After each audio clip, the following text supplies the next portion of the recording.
যখন শেখ হাসিনা চলে গেল, দেশ ছাড়ল, তখন রাষ্ট্রের বিভিন্ন প্রতিষ্ঠানের কি ভূমিকা ছিল, সামরিক বিমান ব্যবহারের সিদ্ধান্ত কিভাবে নেওয়া হয়েছিল, কেননা তিনি একটা সামরিক বিমানে চলে গেছেন, আন্তর্জাতিক প্রোটোকল কি ছিল, এমন অনেক প্রশ্নের জবাব আজও মেলেনি। ফাইনালি উনি চলে গেছেন। এখন ন্যাচারালি প্রশ্ন আসছে, 5ই আগস্টের ঘটনাকে আমরা কিভাবে দেখি। আচ্ছা, যদি পুরো ঘটনাটা এখন আমি যদি ধরি যে একটা নিয়মিত বৈধ প্রক্রিয়ার মধ্যে হয়েছে, যদি নিয়মিত বৈধ প্রক্রিয়ার মধ্যে হয়ে থাকে, তাহলে তো শেখ হাসিনাকে আমরা দেশে ফিরে আনার জন্য যে উদ্যোগ, সেটা কি যৌক্তিক? এটা গেল 1 নম্বর প্রশ্ন। আর দ্বিতীয় প্রশ্ন, যদি কোনো পর্যায়ে আইন বা প্রতিষ্ঠিত প্রক্রিয়া অনুসরণ না করা হয়ে থাকে, তাহলে সংশ্লিষ্ট ব্যক্তিদের বিরুদ্ধে এ পর্যন্ত কি ব্যবস্থা নেওয়া হয়েছে? আজ 5ই আগস্ট 2026। 2024-এর এই দিনে বাংলাদেশ থেকে বিদায় নিতে হয়েছিল এক শাসক, যাকে স্বৈরাচারী শাসক হিসাবে আখ্যায়িত করা হয়েছিল, সেই শেখ হাসিনা। তো শেখ হাসিনা সেই ক্ষমতা থেকে চলে যাওয়ার পর থেকে আজও পর্যন্ত একটা বিতর্ক অব্যাহত রয়েছে। ওটা কি গণঅভ্যুত্থান ছিল, নাকি বিপ্লব, নাকি শুধুই রাজনৈতিক ক্ষমতার পরিবর্তন? এই ঘটনাকে কেন্দ্র করে গণঅভ্যুত্থানের কেউ বলেন বিপ্লব, কেউ বলে গণঅভ্যুত্থান, আবার কেউ নাকি রাজনৈতিক ক্ষমতার পরিবর্তন হয়েছে মাত্র, ইত্যাদি নানা ধরনের কথা বলছেন। এই ঘটনাটার সময় যখন শেখ হাসিনা চলে গেল, দেশ ছাড়ল, তখন রাষ্ট্রের বিভিন্ন প্রতিষ্ঠানের কি ভূমিকা ছিল, সামরিক বিমান ব্যবহারের সিদ্ধান্ত কিভাবে নেওয়া হয়েছিল, কেননা তিনি একটা সামরিক বিমানে চলে গেছেন, আন্তর্জাতিক প্রোটোকল কি ছিল, এমন অনেক প্রশ্নের জবাব আজও মেলেনি। ফাইনালি উনি চলে গেছেন। এখন ন্যাচারালি প্রশ্ন আসছে, 5ই আগস্টের ঘটনাকে আমরা কিভাবে দেখি। একজন সরকার প্রধান যখন পদত্যাগ করে ফেলেন, তখন তো উনি আর নোমর সরকার, তখন তো ওনার সিদ্ধান্তে আর কিছু হয় না। তাহলে একটা দেশ থেকে যখন তিনি আরেকটা দেশে যাচ্ছিলেন, আমার আকাশসীমা ক্রস করার পরে যখন আরেকটা আকাশসীমায় ঢুকলেন, তখন তো দুই দেশের আকাশসীমার একটা ক্লিয়ারেন্স লেগেছিল। সেই ক্লিয়ারেন্সগুলা কারা কিভাবে নিল? বাংলাদেশে তখন সরকারের দায়িত্বটা কে পালন করতেছিল? এই প্রশ্নগুলো কিন্তু আজও অব্যাহত, এর কোনো উত্তর পাওয়া যায়নি। তারপরে যখন আকাশসীমা ক্রস করে আরেকটা দেশে নামলো, নিঃসন্দেহে কোনো অনুমতি ছাড়া এটা নামতে পারে নাই। তা না হলে বিমান বাহিনীর একটা বিমান একটা দেশের আকাশসীমা ক্রস করে যখন আরেকটা দেশের আকাশসীমায় যাবে, কোনোভাবেই অনুমতি ছাড়া যেতে পারবে না। তাহলে সেই অনুমতিগুলা কারা নিয়েছিল, কিভাবে নিয়েছিল, এবং সেই বিষয়গুলো কিন্তু আজও আমাদের কাছে অজানা। একটা রাষ্ট্রের সরকার প্রধান এভাবে চলে যাওয়ার পর যখন একটা দেশে চলে যাচ্ছে, সেক্ষেত্রে এগুলা যারা মেনটেন করে তাদের প্রত্যেকের লগবুক থাকে, এটার সাথে যারা সংশ্লিষ্ট সবই আছে।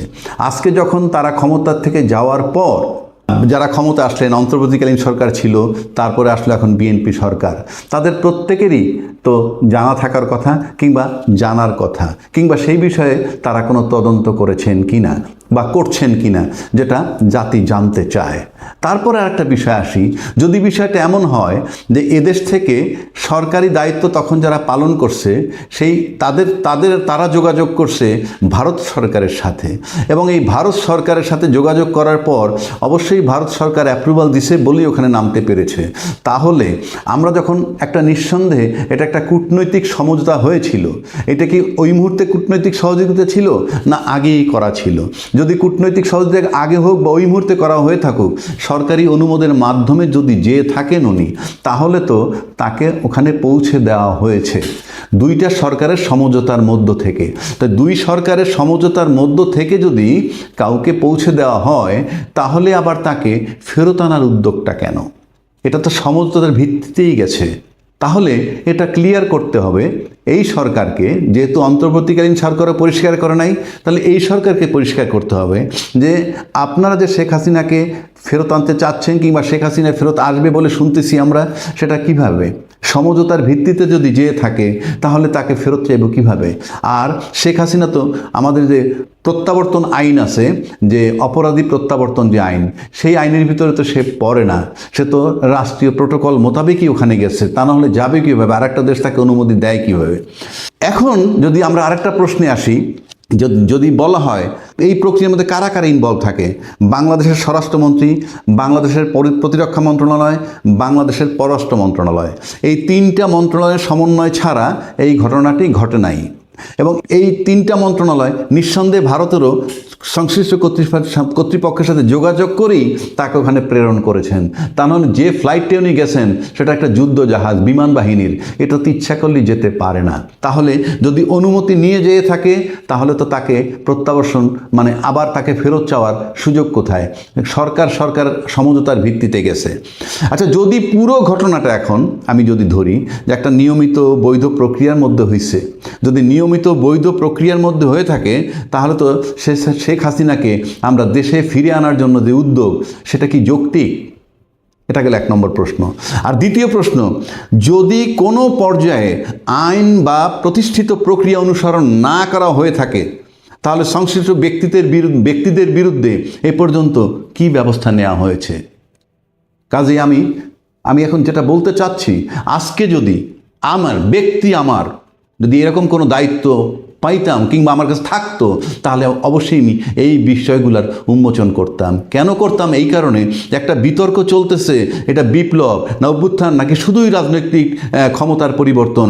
এখন অবস্থা দৃষ্টি মনে হচ্ছে যে কারণে তাকে সরানো হলো, কোনো সংস্কার হলো না, কিচ্ছু হলো না, শুধুমাত্র আসলেই তো সরকারের পরিবর্তন হয়েছে, নেত্রীর বদলে আমরা নেতা পেলাম, এইভাবে চলছে এবং যা কিছু আছে সব অ্যাজ ইউজুয়াল আছে।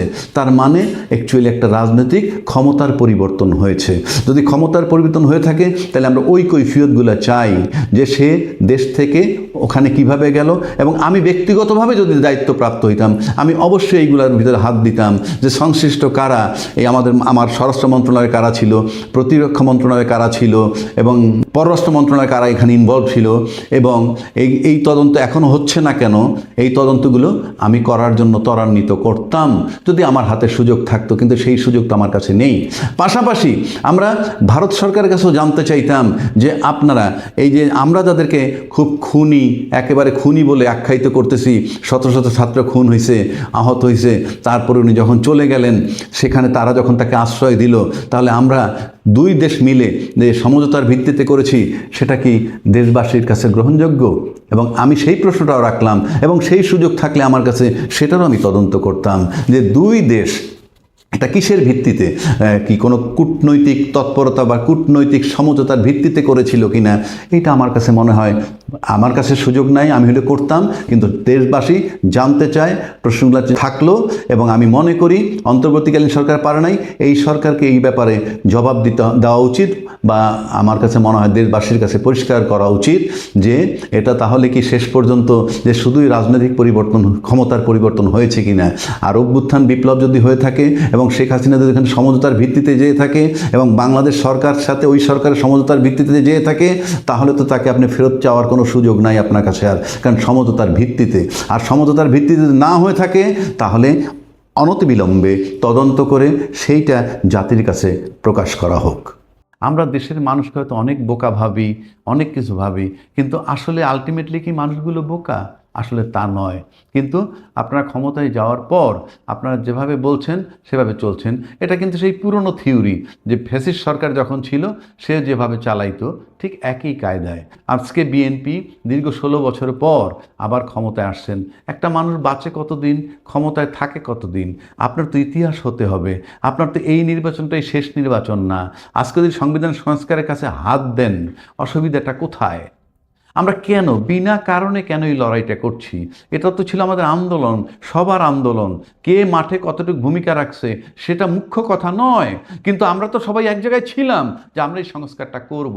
এই সংস্কারটা যদি আমরা করি তাহলে তো রাষ্ট্রের ক্ষতি কি হবে? দীর্ঘ আন্দোলনের পর, অর্থাৎ 2024-এর যে অভ্যুত্থানের পর সবচেয়ে বেশি আলোচিত ছিল সংস্কার করা, রাষ্ট্রের সংস্কার, রাষ্ট্রের বিভিন্ন প্রতিষ্ঠানের সংস্কার এবং সংবিধানের সংস্কার। এবং সংবিধানের সংস্কার যদি সত্যি সত্যিই হয় তাহলে পরে কিন্তু রাষ্ট্রের বিভিন্ন অর্গানাইজেশন বা অর্গান সেগুলো সংস্কার হয়ে যায় অটোমেটিক। এবং এই সংস্কারের জন্য বিএনপির যে ৩১ দফা, তার ভিতরে ছিল সংবিধান সংস্কার করবে। আবার এই রাষ্ট্রীয়ভাবে যে সংবিধান সংস্কার করার জন্যে যে কমিটি গঠন করা হয়েছিল, দীর্ঘ ৮ মাস তারা এটার পিছনে লড়াই করে শেষ পর্যন্ত গণভোটের দিকে ধাবিত হইল এবং মোটামুটি গণভোট বিজয় লাভ করলো। এবং তার আলোকে কোনো সন্দেহ নাই যে সংবিধান সংস্কার করা ছিল একান্তই জরুরি। এবং সেই সংবিধান সংস্কার করার কথা বলে গণভোট হলো, কিন্তু ভোটের পর সরাসরি আজকের যারা সরকারি দলে যারা আছেন তারা বললেন যে না, আইনসম্মত নয়, সংবিধানে গণভোট নেই। ১, ২ হচ্ছে তারা বলছেন যে রাষ্ট্রপতির জুলাই অধ্যাদেশ জারি করারও কোনো বিধান নাই, ইত্যাদি ইত্যাদি। অথচ তারা নির্বাচনের আগে আজকের মাননীয় প্রধানমন্ত্রী উনিও বলছিলেন আপনারা যেভাবে ধানের শীষে ভোট দিবেন একইভাবে আপনারা গণভোটের পক্ষে ভোট দিবেন। আমার মূল এই কথাগুলো সবাই জানে, সবাই বলছে, মূল বিষয়গুলো সেখানে না। কিন্তু নির্বাচন হওয়ার পর ৫ মাস পার হয়ে গেলে সংস্কার তো দূরের কথা, একটা শব্দেরও কোনো সংশোধন হয় নাই। সম্প্রতিকালে সরকারি দল থেকে বলা হয়েছে যে তারা একটা সংবিধান সংশোধন কমিটি বানাবে। এটার ম্যান্ডেট ইনফ্যাক্ট ছিল না, ছিল গণভোটের আলোকে জুলাই সনদের বাস্তবায়ন। এবং বিরোধী দল থেকেও তারা সদস্য চাচ্ছে যে আপনারা সংশোধনের কাজে জড়িত হন। এবং বিরোধী দল এখানে বলছে যে না, আমরা আদৌ এখানে যাব না, এবং সংবিধান সংস্কার বলতে যা বোঝায় সেটাই করতে হবে। এবং সেই সংস্কার কমিটির সদস্যরা ওত নেওয়ার কথা ছিল, সেটা জামাত এবং এনসিপি নিলেও বিএনপি সেই শপথটা নেননি। তারা এও বলছেন যে আমরা যদি গণভোটের জন্য রাজি না হইতাম তারা নির্বাচন দিত না, এবং সেই নির্বাচন পাওয়ার জন্য এটা করছে। দেশ জাতি সকলে কি সেটা বোঝে যে এটা আপনি তখন কি বললেন এখন কি বলছেন? আমরা দেশের মানুষকে হয়তো অনেক বোকা ভাবি, অনেক কিছু ভাবি, কিন্তু আসলে আলটিমেটলি কি মানুষগুলো বোকা? আসলে তা নয়। কিন্তু আপনারা ক্ষমতায় যাওয়ার পর আপনারা যেভাবে বলছেন সেভাবে চলছেন। এটা কিন্তু সেই পুরনো থিওরি যে ফ্যাসিস্ট সরকার যখন ছিল সে যেভাবে চালাইতো ঠিক একই কায়দায়। কিন্তু আজকে আমার বক্তব্য এটা মূল বিষয় নয়। বিষয়টা হচ্ছে এই যে আপনি আজকে বিএনপি দীর্ঘ 16 বছর পর আবার ক্ষমতায় আসছেন। একটা মানুষ বাঁচে কতদিন, ক্ষমতায় থাকে কতদিন? আপনার তো ইতিহাস হতে হবে। আপনার তো এই নির্বাচনটাই শেষ নির্বাচন না। আজকে যদি সংবিধান সংস্কারের কাছে হাত দেন, অসুবিধাটা কোথায়? আমরা কেন বিনা কারণে কেন এই লড়াইটা করছি? এটা তো ছিল আমাদের আন্দোলন, সবার আন্দোলন। কে মাঠে কতটুকু ভূমিকা রাখছে সেটা মুখ্য কথা নয়, কিন্তু আমরা তো সবাই এক জায়গায় ছিলাম যে আমরা এই সংস্কারটা করব। এই সংস্কারটা যদি আমরা করি তাহলে তো রাষ্ট্রের ক্ষতি কি হবে, জনগণের ক্ষতি কি হবে, আর দেশের কি ক্ষতি হবে? ব্যবসা বাণিজ্য কোনোটার কোনো ক্ষতি হবে না। ক্ষতি হবে শুধু আপনাদের ক্ষমতাটা কুক্ষিগত করতে চান, সেখানেও তো একটা ঘাটতি হবে, সেখানে আপনার হয়তো ক্ষমতার কিছু কাটছাট যাবে। কিন্তু আপনি যদি অতীতটা দেখেন, শেখ হাসিনা সমস্ত প্রশাসন ছিল তার পায়ের তলায়, সংবিধান বলতে তিনি কিছুই মানতেন না। তিনি কি শেষ পর্যন্ত থাকতে পেরেছেন? পারেননি। এবং শেখ হাসিনা যেভাবে ক্ষমতা প্রয়োগ করছে, শেখ হাসিনা আন্তর্জাতিকভাবে যে রাজনীতির বলয়ের মধ্যে ছিল, তাদের যে ইনফ্লুয়েন্স এই দেশে, সব কিছু মিলিয়ে সে অত্যন্ত প্রভাবশালী একজন নেত্রী, মহিলা বা একটা দলের প্রধান। তাকেই যখন চলে যেতে হয়েছে, আজকে যারা ক্ষমতা আছেন তারা কিন্তু সেইভাবে ওই ক্ষমতা প্রয়োগ করতে পারবেন না। কারণ প্রথম 5 মাস শেখ হাসিনা ক্ষমতায় আসার মাত্র সম্ভবত 25শে ফেব্রুয়ারি 57 জন চৌকস বিডিআর সেনাবাহিনীর অফিসার হত্যা হয়েছে, সেটাও কিন্তু উনি হজম করে ফেলেছেন। আর তারপরে 16 বছর 15 বছর ক্ষমতায় ছিলেন। আর আপনার 5 মাস ক্ষমতায় থেকে এখন পর্যন্ত স্টেবল হতে পারেননি। এখন পর্যন্ত আমরা কোনো অর্থনৈতিক দিক নির্দেশনা পাইনি। এখন পর্যন্ত আমরা কোনো কিভাবে দেশটা চলবে, অর্থনীতি কিভাবে চলবে সেটা পাইনি। ফরেন পলিসি কি আজ পর্যন্ত আমাদের ক্লিয়ার না। তারেক রহমান সাহেব ব্যক্তিগতভাবে অনেক ভালো ভালো উদ্যোগ নিতেছেন যেগুলো প্রশংসার দাবি রাখে। উনি প্রোটোকল কম ব্যবহার করেন, উনি কৃচ্ছতা সাধন করতে চাচ্ছেন, খরচ কমাতে চাচ্ছেন, সব আমি মেনে নিলাম। কিন্তু রাষ্ট্র তো শুধু এইটুকু দিয়ে চলবে না। সেক্ষেত্রে আমরা অনেক কিছু শুনেছিলাম, যেমন আমাদের প্রধানমন্ত্রী বলছিলেন যে আই হ্যাভ এ প্ল্যান। আমরা কিন্তু ইনফ্যাক্ট এখন পর্যন্ত একটা খুব প্ল্যানটা জানতে পারিনি বা আমাদের কাছে পরিষ্কার করা হয়নি যে এই আমাদের প্ল্যান। আমার মনে হয় এগুলো পরিষ্কার করা উচিত।